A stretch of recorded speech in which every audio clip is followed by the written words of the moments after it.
அட்டகாசமான சுவையில் ஒரு வெஜிடபிள் குருமா ரெசிபி தாங்க பார்க்க போகிறோம். டேஸ்ட்டு வேறு மாதிரி இருக்கும், அவ்வளோ ருசியாக இருக்கும். இட்லி, தோசை, சப்பாத்தி, பரோட்டா, ஈவன் ரைஸுக்கு கூட ரொம்பவே நல்லாயிருக்குங்க.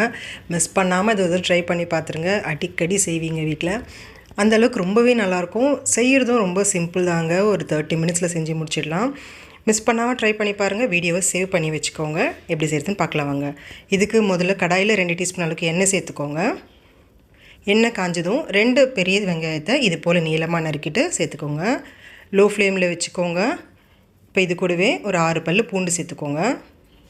அடுத்து 2 பச்சை மிளகாவை இது போல் சின்ன சின்னதாக கட் பண்ணிவிட்டு சேர்த்துக்கலாம். அடுத்து இஞ்சி சேர்த்துக்கோங்க. 1 இன்ச் அளவுக்கு இஞ்சி சேர்த்துருக்கேன். இப்போது மிதமான தீயில் வச்சுட்டு நல்லா வதக்கி விட்டுக்கலாம். ஒரு 3 நிமிஷத்துக்கு இதை வதக்கி விட்டுக்கோங்க. வெங்காயம் பூண்டு எல்லாம் நல்லா நிறம் மாறி வந்த பிறகு இப்போ அடுத்ததாக கொஞ்சமாக புதினா இலை சேர்த்துக்கோங்க. அதிகமாக சேர்க்கணுன்னு கிடையாது. ஒரு 20 இலை சேர்த்திங்கனாலே போதும். இது வாசனைக்காக தான் நம்ம சேர்த்துருக்கோம்.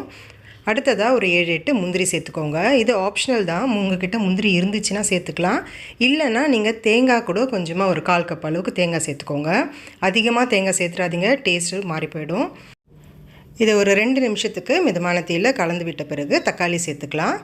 2 நல்லா பழுத்த தக்காளியை இது போல் நறுக்கிட்டு சேர்த்துக்கோங்க. இது கூடவே 1/4 டீஸ்பூன் அளவுக்கு மட்டும் உப்பு சேர்த்துக்கோங்க. குழம்புக்கு தேவையான உப்பை நம்ம கடைசியாக சேர்த்துக்கலாம். இப்போ வெங்காயம் தக்காளி நல்லா வதங்கி வர்றதுக்காக 1/4 டீஸ்பூன் மட்டும் சேர்த்திங்கனாலே போதும்.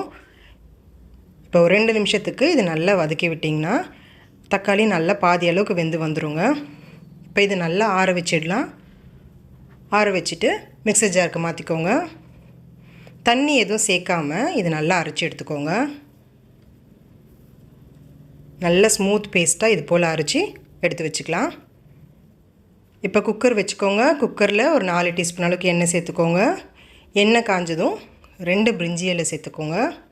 அடுத்து 2 துண்டு பட்டை, 4 கிராம்பு, 3 ஏலக்காய் சேர்த்துக்கிறேன்.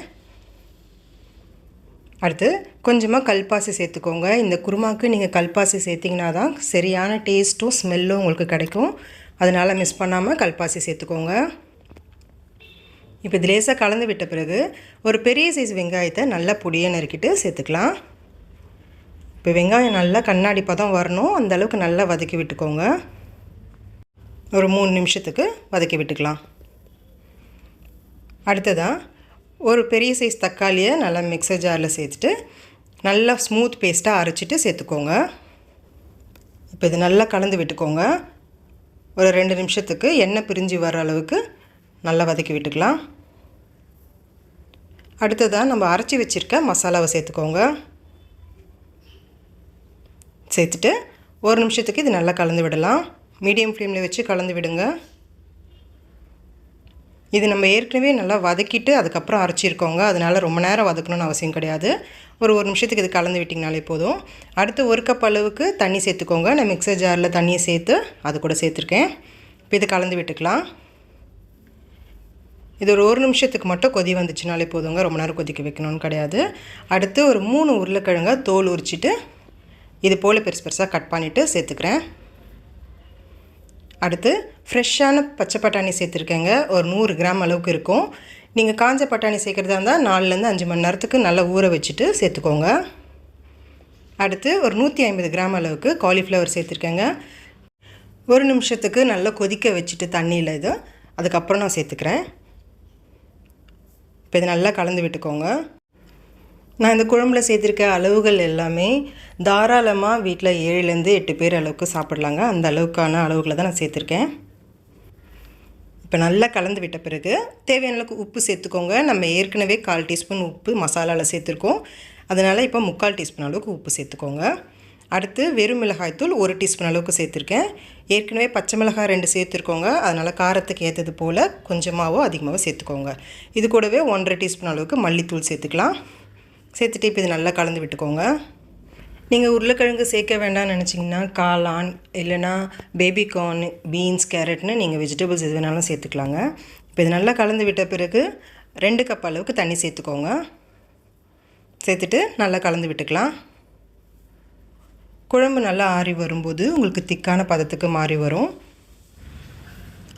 இப்போ அடுத்ததாக 1 டீஸ்பூன் அளவுக்கு கஸ்தூரி மேத்தி சேர்த்துக்கோங்க. இது கூடவே அரை டீஸ்பூன் அளவுக்கு கரம் மசாலா சேர்த்துக்கோங்க.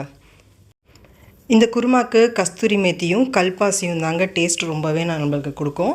அதனால் இது 2 இன்க்ரீடியண்ட்டுமே நீங்கள் மிஸ் பண்ணாமல் சேர்த்துக்கோங்க. இப்போ இது நல்லா கலந்து விட்டுட்டு குக்கர் மூடி வச்சிடலாம். மிதமான தீயில் வச்சு வேக வைங்க. 3 விசில் வரட்டும்.